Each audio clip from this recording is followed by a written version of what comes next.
yo creo que esta administración ha estado un poco más dispuesta, ¿sí? Un poco más abierta. Ujú. Creo que hay una oportunidad muy significativa para Cali. Y le preguntas a la gente qué está haciendo el gobierno y te dice nada. Juanita Cataño no representa nada para los territorios, pero los territorios sí representan mucho para Juanita Cataño.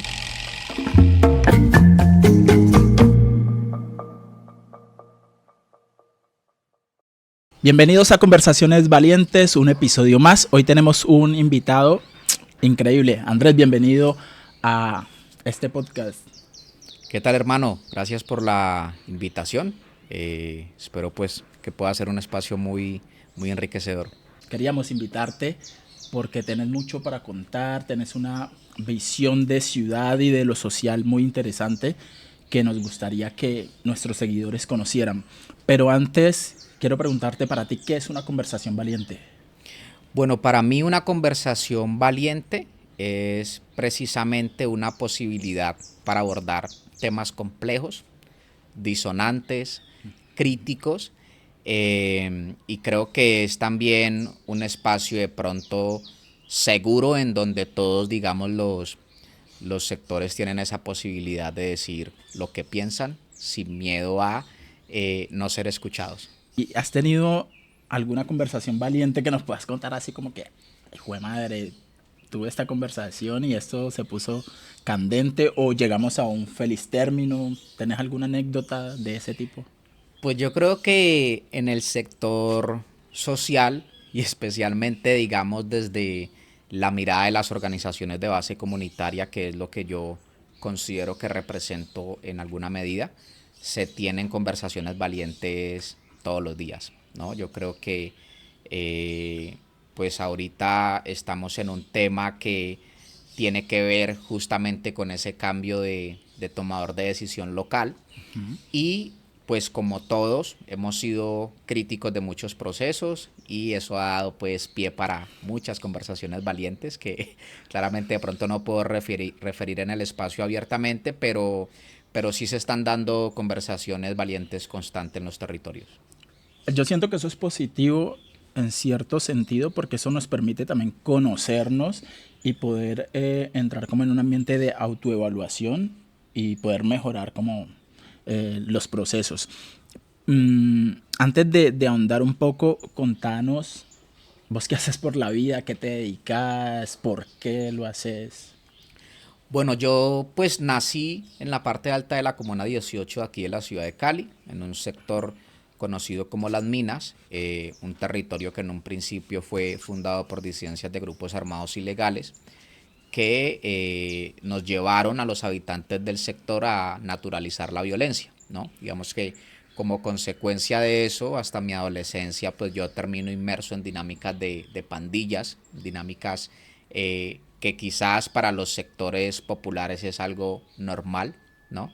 Y así fue, pues digamos, como al naturalizar todas estas situaciones de violencia a las que estuve expuesto desde que nací, pues hice parte de algunos grupos disruptivos en la comunidad, de algunos grupos de pandillas y demás, hasta que tuve la oportunidad de ser parte de un proyecto de resocialización que se llamó Cali sin Pandillas y a partir de allí, digamos, nace como un nuevo propósito de vida.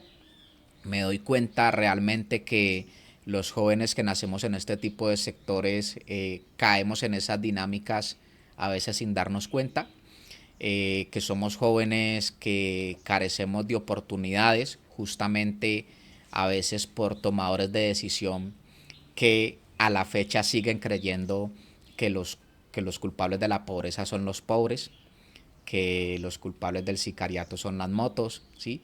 Entonces me di cuenta cómo, digamos, esta población más vulnerable de la ciudad vive en una encrucijada político-social y, digamos, me abandero de la causa justamente de las comunidades menos favorecidas. Allí arrancan básicamente mis procesos de base.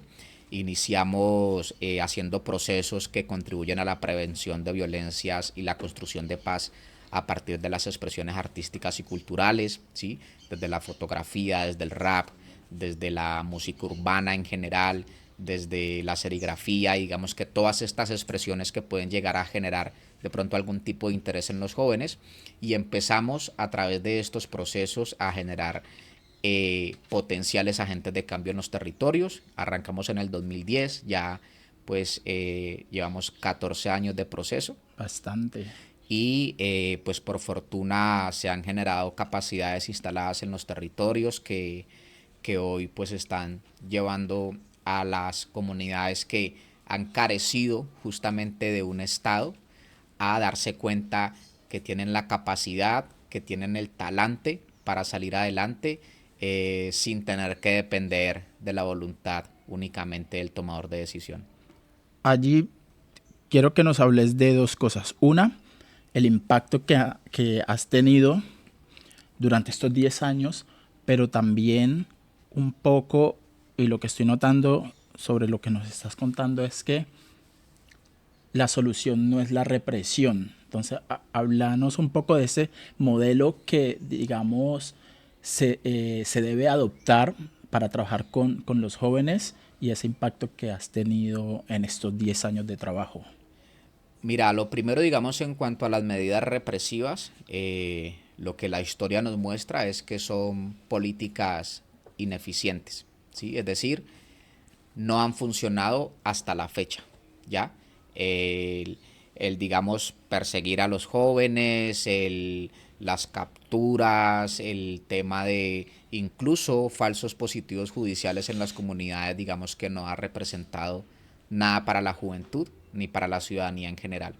Entonces yo considero que estas políticas pues tienen una falencia porque no ven la problemática desde una perspectiva integral, desde el mostrar que sí es necesario realizar unos procesos de investigación, realizar unos procesos de capturas y demás, pero que también debe haber, por decirlo de alguna manera, semilleros de paz que le permita a los jóvenes fortalecer su proyecto de vida desde la cultura de la legalidad, ¿no? Entonces, para mí, desde estas políticas que se han venido dando históricamente en la ciudad, pues son políticas que no funcionan, que lo único que hacen es agrandar el problema porque genera una ruptura entre la institucionalidad y las comunidades.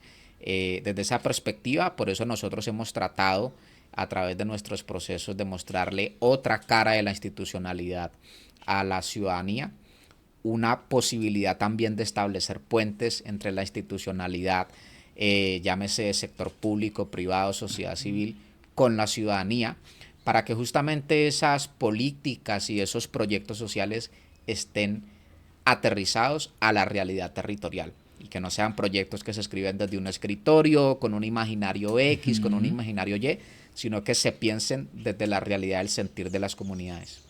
Es decir que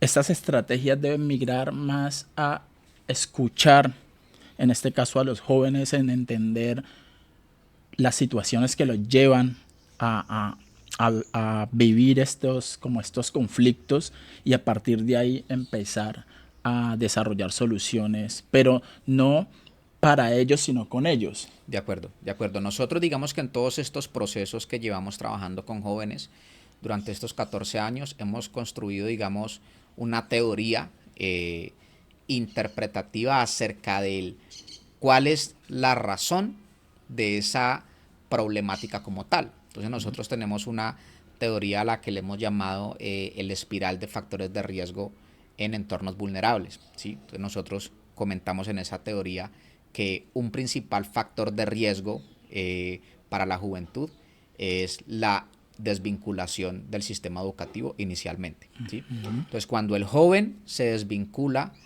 del sistema educativo inicialmente, automáticamente está siendo rechazado por el sistema laboral formal, ¿sí? Después de haber sido rechazado por el sistema laboral formal, también digamos el tercer sistema que rechaza al joven en este caso es su mismo sistema familiar, ¿no? Porque ya te conviertes en el miembro de la familia que ni estudia, ni trabaja, el que no hace nada, ¿no? El hijo calavera de la familia, como se dice la oveja negra ahí. Exacto. Que incluso, digamos, ese término de oveja negra, como se le ha llamado posiblemente, es Yo suelo llamarle hijo calavera y no oveja negra porque es una forma de decir, porque se tiene que ver lo negro como algo malo siempre, Ok. ¿no? Entonces como que la mano negra, la oveja negra, el viernes negro, ¿cierto? Entonces siempre estamos haciendo como alusión al por qué lo negro se tiene que ver como algo malo y yo pienso que no puede ser así. Esa es una conversación Esa es una valiente que hay conversación que valiente, ¿no? tener. Incluso yo el otro día hacía una reflexión y yo decía, bueno, el cuervo, siempre se habla de cría cuervo y te sacarás los ojos. Y yo Y el decía, cuerpo bueno, pero se el cuerpo es habla negro. de esa connotación negativa de por ser cuervo O o por de por ser ser negro. negro, ¿cierto? Entonces eso es una Vea, conversación ahí que hay que dar ahí. nunca me ha puesto a reflexionar. Yo creo que vos estás comiendo y estás Sí, filosofando, sí. reflexionando allí. Porque salís con unas cosas que yo digo, marica, nunca lo había pensado No, y desde de ese hecho, punto de justamente vista. mis momentos de principal reflexión es en la mesa. Y le pongo conversa a mi esposa Me y oye, imagino. también me dice lo mismo. ¿Usted dónde saca tanta cosa? Claro, que como que Pero entonces digamos que volviendo al espiral de factores de riesgo que te comentaba, ya en ese tercer nivel, cuando el hijo es considerado la oveja calavera de la familia, el hijo calavera, viene un cuarto nivel, que es cuando ya el joven automáticamente se deslegitima a sí mismo, ¿sí? Lo que le llamamos nosotros la baja autoestima. Entonces dice, no estudié, no trabajé, nadie me quiere, todos me odian, ¿cierto? mira que, y ahí qué pena que te corte, yo conozco a alguien así que ya está en esa etapa y él me dice, él me llama, como día de por medio en la noche entra la llamada del man. Eh, pues él consume, ha dormido en la calle, pues ha superado algunas etapas, pero vuelve y cae y esto. Y me llama y me dice, es que vos sos el único que me escuchás. Mi familia me juzga, la gente me juzga, la gente en la calle me mira y le da miedo.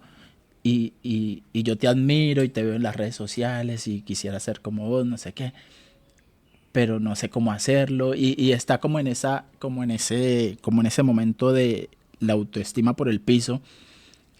Y, y ahí yo no sé, cuando él me manifiesta todo eso, yo intento como subirle el ánimo, pero no sé cómo abordar esa situación allí. Tú desde tu experiencia, y estoy seguro que muchas personas vivirán eso mismo, ¿cómo uno hace allí para trabajar con estos jóvenes que están en esa situación? De acuerdo, mira, ahí justamente iba a entrar en ese siguiente punto y es que este joven que tú dices que te llama, que te busca, que dice que se siente escuchado, es un joven que te ve a ti como quizás su única red de apoyo, ¿ya?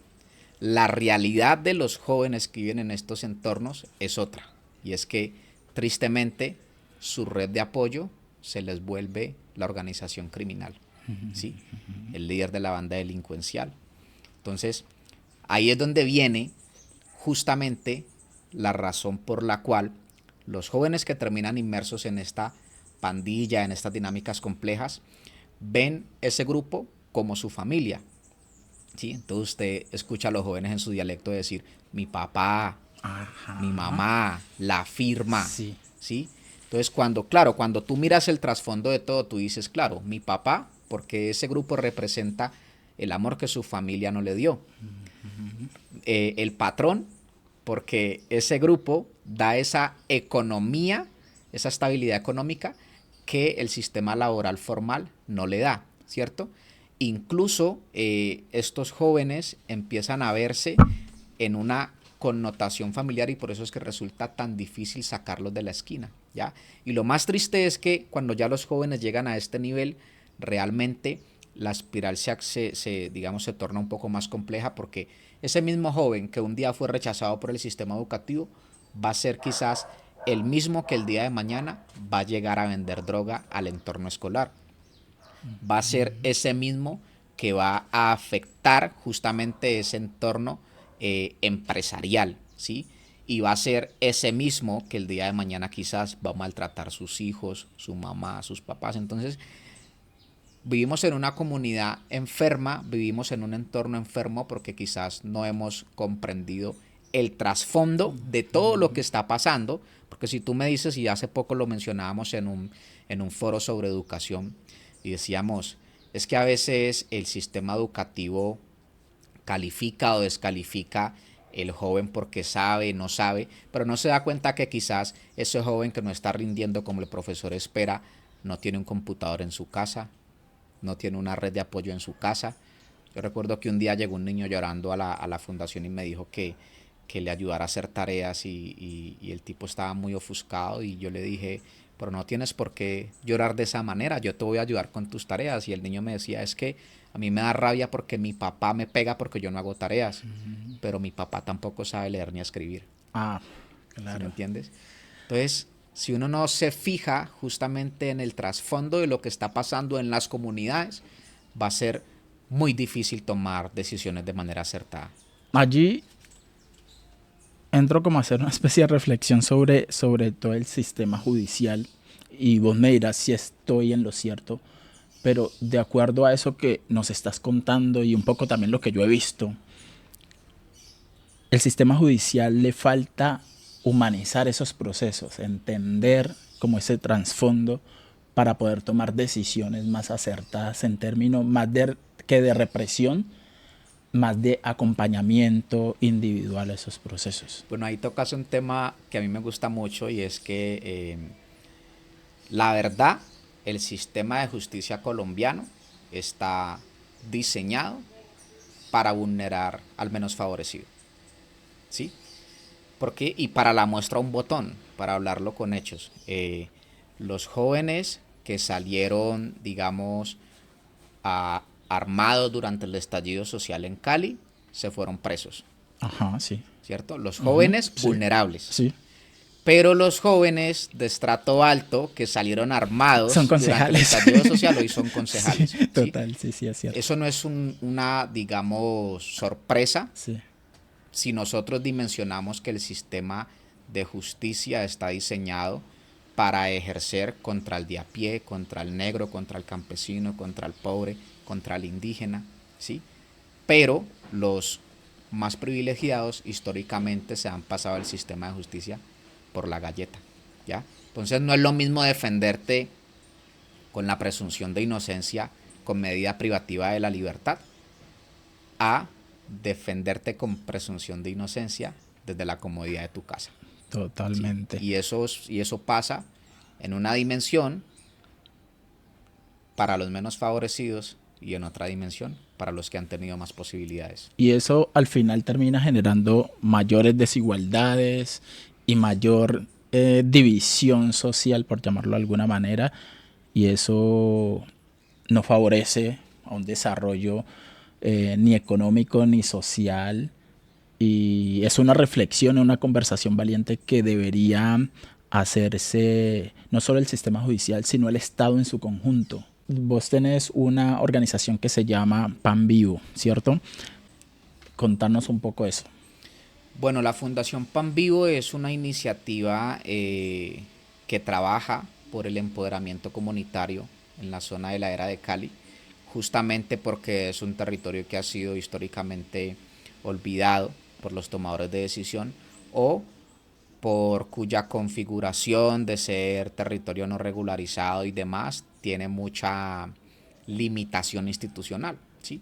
Así las cosas, pues hay que entender que independientemente de si los sectores están regularizados o no, pues hay unas necesidades que hay que atender y ahí es donde la Fundación Pan Vivo pues ha tratado de implementar diferentes proyectos, uno de ellos el proyecto Prisioneros de Esperanza, que es un proyecto de jóvenes que trabaja todo lo que tiene que ver con reducción de violencia a través de las expresiones artísticas y culturales, como ya te comentaba. Está el comedor comunitario Pan Vivo, que Ahora es hablamos un de eso. comedor que busca garantizar la seguridad alimentaria a alrededor de 100 personas de la comunidad, entre niños, niñas y adultos mayores. Está nuestro programa de embellecimiento de espacios y recuperación de entornos, con el cual ya hemos entregado 3 parques en la comunidad a partir del fortalecimiento de las capacidades instaladas en el territorio. Y a través, digamos que todos estos programas, lo que la Fundación Pan Vivo ha buscado es fortalecer esas capacidades existentes en el territorio. Nosotros por eso, desde nuestra configuración de empoderamiento, nunca hablamos de beneficiarios. Nosotros hablamos de aliados implementadores, porque realmente Okay. sin esa comunidad el proyecto no sería viable. Y Total. es una forma también de entender esa lógica de respeto hacia la comunidad y de que nuestros proyectos están encaminados a garantizar un derecho y que no buscan representar un negocio. Cuando decís pan vivo, eso me suena religioso. ¿Tiene algo que ver con la fundación? ¿Tiene algo que ver con religiosidad? Mira, la historia de la fundación inicia por allá en el 2014, cuando un grupo de personas cristianas deciden fundar en su espíritu de, digamos, de bienestar de los menos favorecidos, en su espíritu de convicciones, llámesele religión, de fe, como se le quiera interpretar, y deciden conformar una fundación para atender estas problemáticas en el territorio. Con el pasar del tiempo se dan cuenta pues que el proyecto social es una cosa compleja, Sí. que hay que tener más allá de fuerza de voluntad, pues unas capacidades técnicas, metodológicas. Y en el 2019 me llaman y me dicen, Andrés, nosotros pues tenemos dos opciones para la fundación, cerrarla o entregársela. Y yo recibo la fundación Pan Vivo, trato pues como de configurarla en todo esto que te estoy comentando, y justamente por respeto también de esa historia, por respeto también de esa trayectoria que ellos iniciaron, pues decidimos conservar el nombre y el espíritu de la organización. Interesante. Esa es otra conversación valiente que hay que tener, y es el papel que juega eh, los grupos religiosos en términos de desarrollo social. Bueno, mmm, vamos a entrar en este territorio un poco, ¿cómo llamarlo?, movedizo, que es el tema de la política. Has estado muy cercano al tema de la política, pero desde el activismo. ¿Cómo ha sido esa experiencia y qué tan favorable ha sido para todo lo que tú haces? Mira, yo siempre he sido un actor muy político y justamente por ser político he decidido no participar político electoralmente, Ok. ¿no? Pero siempre estoy muy cercano en un principio de los tomadores de decisión de turno, porque para nadie es un secreto que a todos los candidatos en época electoral se les despierta el sentido de escucha activa Sí. y social, ¿no? Entonces, siempre nos buscan, siempre quieren conocer nuestro discurso, siempre quieren entender cómo se mueven las comunidades, qué es lo que necesitan. Pero ya nosotros que llevamos más de 14 años en este proceso, sabemos que ellos aparecen cada 3 años, ¿sí? Para recoger votos, para construir propuestas y luego, como por arte de magia, Desaparecen. desaparecen. Entonces, justamente nuestra postura siempre ha sido la de construir desde la diferencia, desde la multisectorialidad, siempre y cuando se respeten los intereses de las comunidades, siempre y Ok. cuando se generen proyectos y políticas públicas encaminados al cierre de brechas históricas, a las transformaciones estructurales y no a lo que nosotros llamamos pañitos de agua tibia, Ok. ¿no? Entonces, eso obviamente no es sexy para el tomador de decisión, porque generalmente tienden a cobrarnos el no habernos sumado a su campaña. Pero yo siempre lo que hemos tratado de hablar en estos procesos y hacerle entender a los liderazgos de base también es que hay dos formas de participar en la gestión pública, ¿sí?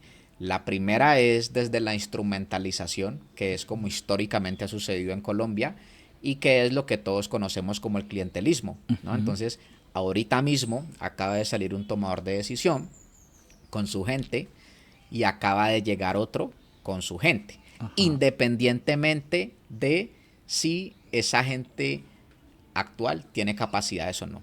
Entonces, todo Ok. ese proceso va a generar, valga la redundancia, un retroceso, ¿sí? Donde la realmente afectada va a ser la comunidad, ¿ya?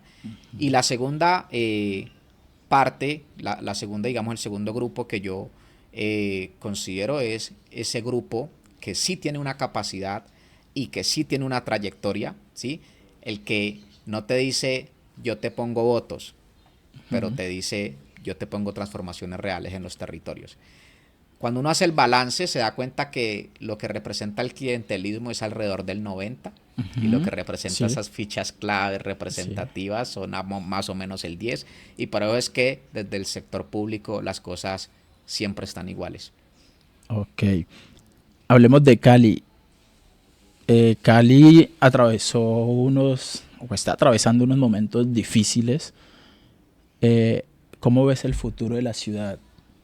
En términos sociales, pero también en términos competitivos.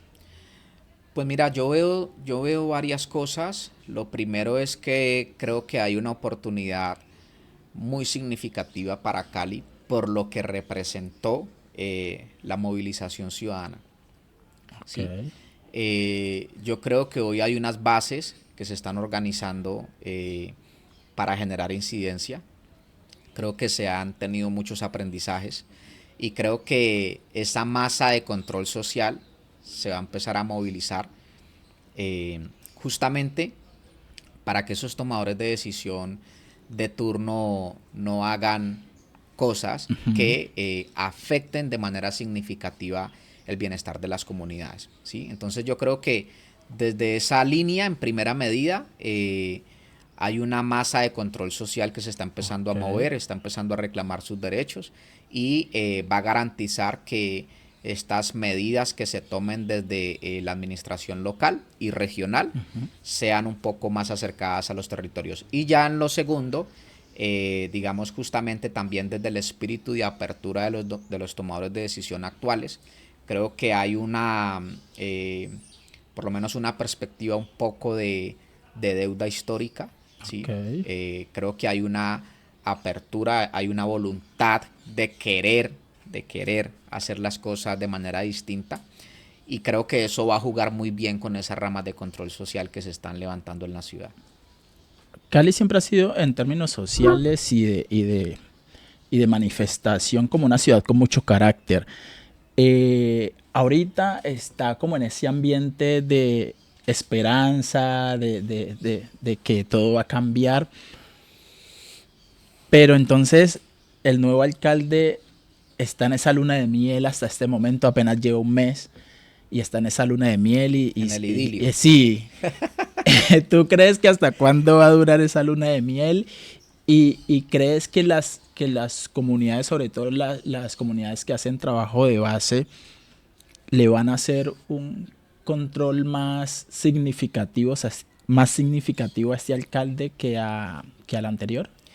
Mira, ese espíritu revolucionario, digamos, de Cali, eh, no es de ahora, ¿sí? Esa masa crítica no es de ahora. Hay que tener en cuenta, por ejemplo, que el 3 de julio de 1810 los patriotas caleños rechazaron la legitimidad del, del régimen español, incluso 17 días antes del grito de independencia en Bogotá. Entonces, nosotros los caleños traemos una sangre revolucionaria crítica fuerte. Y eso es, digamos, lo que evidenció que, por ejemplo, en el 2021 el estallido social empezará por la ciudad de Cali. Yo creo que el alcalde pues está en su mayor nivel de legitimidad, ¿sí? Como todos los tomadores de decisión de turno. Eh, pero creo que ya ese idilio se empezó a romper, para la muestra del botón, sobre lo que sucedió con los comedores comunitarios hace Ok. poco. Y es una forma en la que las organizaciones de base están diciendo, señor alcalde, estamos dispuestos a construir, estamos dispuestos a contribuir, pero también vamos a hacer respetar nuestros derechos. Entonces yo creo que va a ser un escenario en el que muy seguramente se van a seguir dando escenarios significativos. Yo creo que este alcalde es un alcalde que está bien asesorado. Yo creo que es un alcalde que ya empezó a conocer que hay unos movimientos de base significativos que no van a quedarse, digamos, callados ante la toma de decisión cuestionable.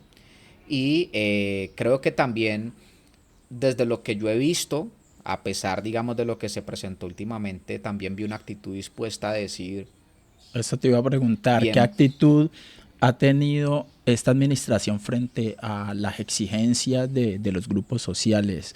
Ha sido, porque generalmente cuando los grupos sociales se manifiestan, las administraciones tienden a responder de manera prevenida, Reactiva. reactiva, sí. ¿Cuál ha sido la actitud de esta administración? No, yo creo que esta administración ha estado un poco más dispuesta, ¿sí?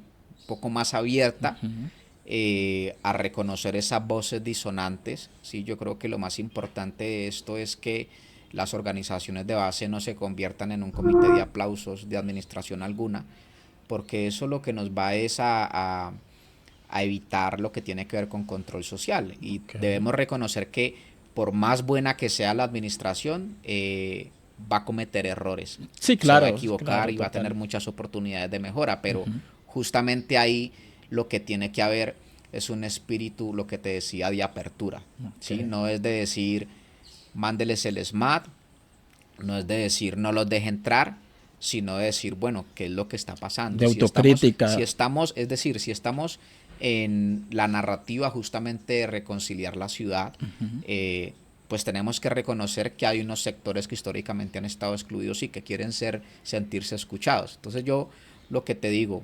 independientemente de que si el alcalde escuche o no, la masa crítica se va a movilizar y creo que la mejor opción en este caso es que haya una apertura de escucha para entender justamente cuáles son las necesidades de esas poblaciones. Total. Quiero volver un poco hacia atrás, hacia los comedores comunitarios. Uno creería que en Cali y el Valle del Cauca no hay gente que se está muriendo de hambre, pero los hay. ¿Tenés alguna cifra de cuántas personas requieren de alimentación en Cali y el Valle del Cauca? Mira, según el Instituto Nacional de Salud, para el 2023, alrededor de la mitad de la población del Valle del Cauca no consumió suficientes alimentos, ¿sí? Y según ese mismo estudio, para el 2023, en el Valle del Cauca murieron 8 personas por desnutrición, 8 niños por desnutrición. No fue en La Guajira y no fue en Venezuela, por ejemplo, fue en el Valle del Cauca. Y a uno le cuesta entender que una región tan rica, ¿cierto? Suceda eso, ¿ya? Entonces, es entender que esa mitad de la población del Valle del Cauca que no consumió suficientes alimentos va a tener repercusiones en su desarrollo Total. vital, ¿no? Eso tiene que ver con dificultades en el aprendizaje, con problemas físicos, psicológicos y demás. Y yo creo que justamente por eso es que los comedores comunitarios cobran una importancia muy significativa en los territorios porque lo que están buscando es atender esa problemática que históricamente se ha invisibilizado y lo que siempre, digamos, hemos referido es que son programas asistencialistas, que son programas que le causan más daño a la comunidad que beneficio y demás, pero creo que es un discurso un poco enfocado a invisibilizar esas necesidades que verdaderamente existen en los territorios. ¿Cuál es la situación actual de los comedores comunitarios en Cali? Bueno, mira, la situación de los comedores comunitarios en este momento es crítica, porque pues, y bueno, y no en este momento, digamos que siempre con todo cambio de administración, la situación es crítica por lo que te decía, porque no se piensa desde la necesidad de la comunidad, sino desde la política de turno, Ok. ¿ya? Entonces eso que hace que se cambie la gente, que se cambien los operadores, que se hagan supuestas oportunidades de mejora, pero es un lapso de tiempo donde la gente que se beneficia de estos espacios, pues no va seguramente a tener una garantía de alimentación. Entonces ahorita hay una situación muy compleja porque pues ya vimos que el alcalde y su secretaria de Bienestar Social habían referido que se iban a cerrar 412 comedores de los 760 que existen y pues esto obviamente generó una movilización significativa Sí. y es una forma también de que el alcalde entienda y la secretaria de Bienestar Social entiendan que lo fundamental en este momento es que la gente menos favorecida de la ciudad tenga garantizado su derecho a la alimentación. No. Y hay una movilización pues que se está abanderando de eso, porque pues realmente no se puede esperar más. Ya hay alrededor de por lo menos unos 600 comedores cerrados, otros Oh. estamos operando con recursos autogestionados. Ahorita me hablas de esa campaña que estás liderando para precisamente sostener tu comedor. Pues mira, nosotros hemos desarrollado una estrategia de sostenibilidad para los comedores o para el comedor que nosotros operamos, que se llama la Canasta de la Esperanza.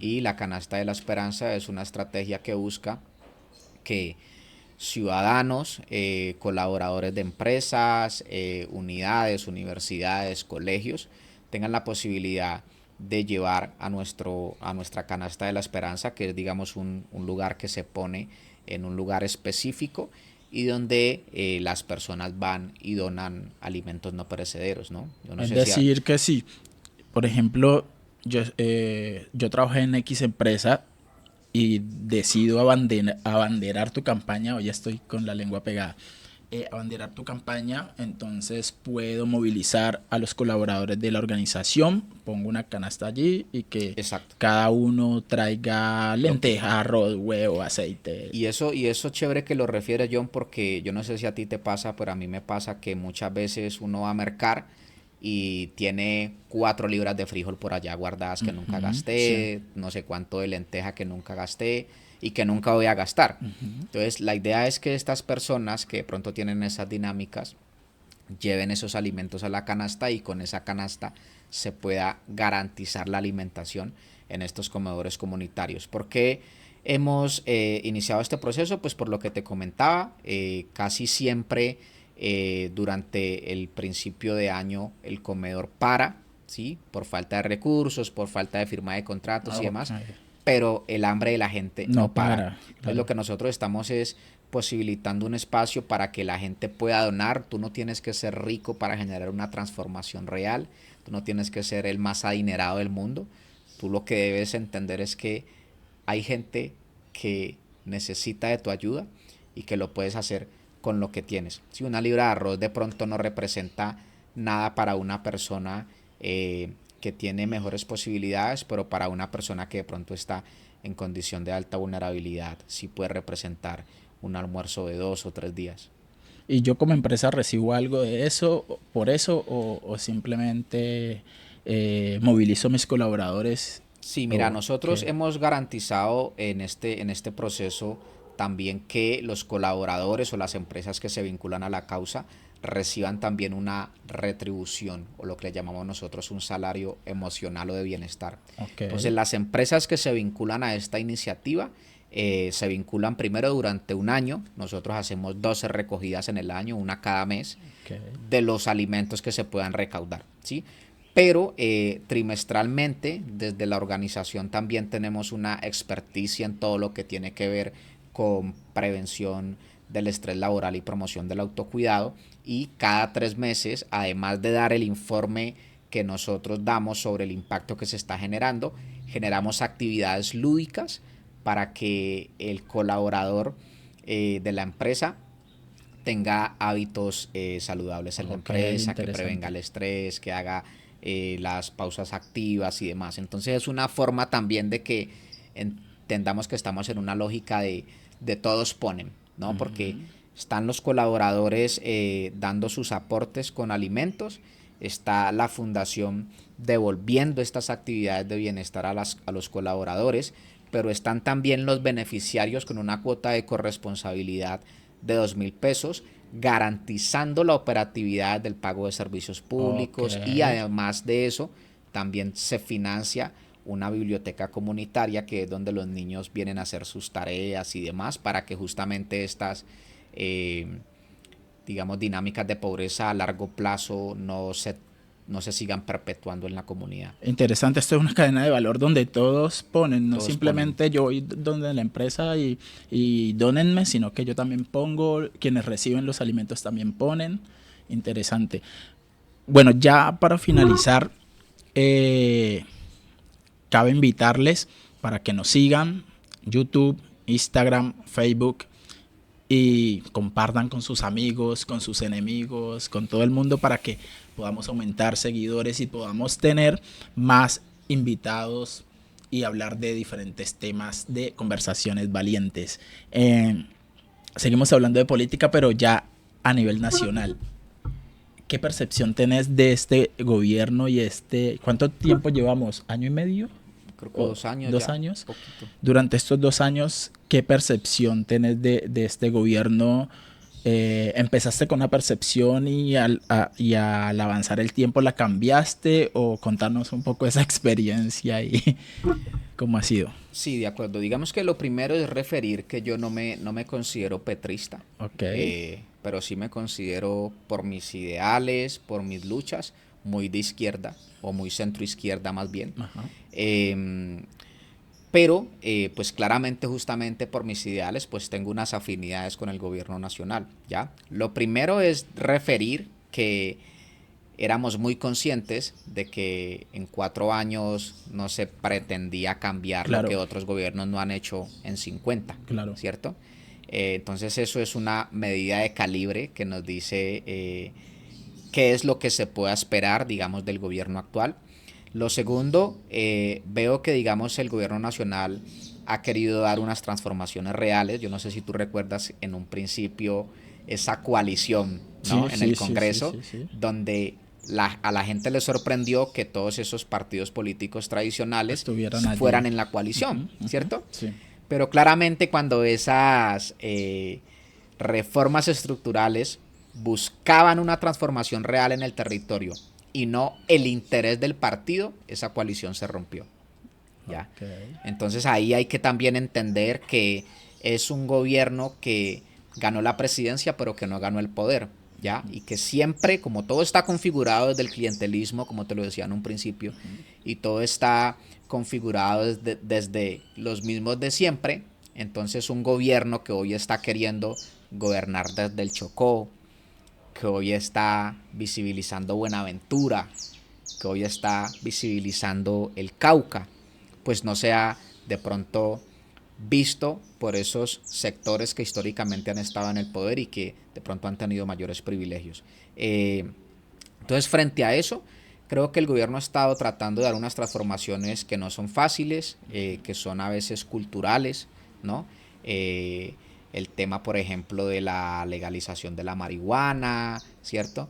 El tema, por ejemplo, de tratar de lograr que la gente que vive de economías ilícitas en estos sectores históricamente olvidados tengan la posibilidad de pronto de vivir de la, digamos, del sistema agrario y demás, pero que no es fácil, ¿no? Entonces, Ok. yo creo que sobre eso veo varias cosas. Lo primero es que entiendo el presidente tiene unas ideologías muy de cambios estructurales que a veces chocan con esas realidades territoriales, ¿no? Una cosa Ok. es que yo quiera decir busco la paz mundial y otra cosa es que yo ¿Cómo quiera decir aterrizo por dónde eso? empiezo, ¿no? Entonces creo que Exactamente. eso le pasa Y eso le muchísimo. está pasando con el proceso de paz total. Exacto. Ahorita lo nominaron Nobel de Al Nobel Paz. de Paz, exacto. Eso le está doliendo a mucha A gente. mucha gente, digamos, que ha, digamos, históricamente sido abanderada de políticas Y guerreristas, eso, ¿no? Y todo ese tema. Entonces, para, digamos, ir cerrando el tema con el gobierno nacional, yo creo que hay un sector del gobierno nacional que está intentando hacer cosas significativas. También creo que han habido implosiones en el gobierno que han sido sí. fatales. El tema de Nicolás Petro es imperdonable. Eso te iba a preguntar, ¿qué ha hecho mal el gobierno o en qué puede mejorar el gobierno? Mira, lo primero es que yo vi desde un principio que de pronto a muchos nos costó que gente que uno nunca se imaginó estuviera en el gobierno. Un Ujú. Benedetti, por ejemplo, que ya le pasó factura, Sí, ¿sí? sí. El caso Nicolás Petro ya le pasó factura, ¿sí? Y esto, digamos que uno lo habla abiertamente, el presidente incluso ha tratado de ser eh, coherente con su discurso y ha dicho que no va a intervenir en ese proceso. Los hijos de Uribe, por ejemplo, resultaron también inmersos en proceso y movió cielo y tierra Sí. para que eso no pasara nada, ¿sí? Entonces, como que son justamente las dos perspectivas. Pero yo creo que ha estado tratando de buscar transformaciones reales. Creo que en unas ha sido muy idílico, en el proceso de paz yo considero que ha sido muy idílico en muchos temas, en lo que tiene que ver justamente en el cómo la ciudadanía de las bases, la ciudadanía de los territorios entiende qué es lo que está haciendo el gobierno nacional. Creo que hay una desconexión entre lo que están Ah, buscando y lo que la gente espera y lo que están comunicando. y lo que están Esto da comunicando, para un porque capítulo completo, exacto, pero sí, yo sí siento que no hay malas intenciones, pero sí no han encontrado el modelo de no hay aterrizaje de esas mecanismos, ideas exacto. para que le pueda llegar a las comunidades de base, porque de todas maneras parte de la oposición son los No, medios. y que vos te vas, por ejemplo, a los territorios vulnerables y le preguntas a la gente qué está haciendo el gobierno y te dice nada. Porque No es que estamos estas viendo el... personas también consumen medios masivos y los medios Exacto. masivos están enviando Un un mensaje mensaje. totalmente diferente. Y porque es justamente eso, porque este gobierno entiende esas dinámicas, no les quiere pautar y entonces se la están cobrando, ¿ya? Pero el gobierno debe hacer algo, establecer algún mecanismo para bajar esas Sí. políticas, comunicar eso que está haciendo, esos esfuerzos que está adelantando, para que la gente del común lo perciba. Mira, yo hace poco tenía una conversación con alguien y hablábamos acerca, por ejemplo, de la reducción de horas laborales en el sistema formal, ¿no? Entonces decía, sí, pero es que a nosotros que no tenemos un empleo formal, eso no nos va a beneficiar. Y yo le decía, pero ¿hace cuánto no tienes un empleo formal? Ah, hace 10 años. Eso no es culpa del gobierno Petro, por ejemplo, ¿ya? Pero entonces no se está pedagogizando las políticas y las leyes que se están implementando, y las comunidades menos favorecidas hoy están diciendo, no, es que mejor era Uribe, ¿sí? Esas son cosas que de pronto la gente no entiende y que también estaba muy acostumbrada a esa política transaccional, ¿sí? A ese beneficio inmediato, y hoy como eso no lo están viendo, entonces están diciendo, estábamos mejor antes. Bueno, ahí hay unos temas que esto da para un capítulo completo que yo, digamos, no comparto, otros los comparto, pero sí es un reto gigante. Bueno, ya para finalizar, eh, yo quiero preguntarte sobre un personaje que es de tus afines, Juanita Cataño. ¿Verdad que sos muy amigo de Juanita? De infancia.